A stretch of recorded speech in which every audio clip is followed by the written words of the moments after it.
In today's video, I'll be introducing you to some websites that will help you master Flexbox. Let's dive into it.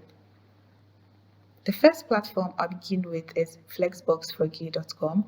This is a game for learning CSS Flexbox, and it helps you understand Flexbox, or it gives you a deeper understanding of Flexbox by playing games. The second platform I'll be introducing to you is codingfantasy.com.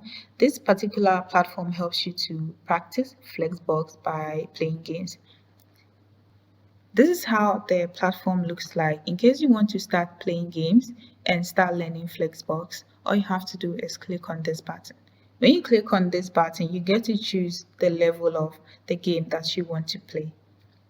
Last platform I'll be introducing to you in today's video is called Josh W. Camille.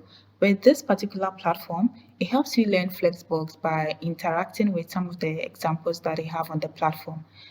When I scroll down on the first example, it says drag me.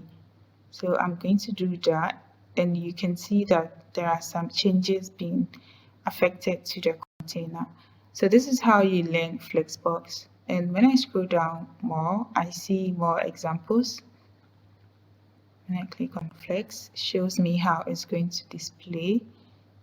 Now, Flex direction, row, column. You can take your time and learn these things, okay? Thank you so much for watching. Please don't forget to comment your thoughts, like this video, and share with your friends as well.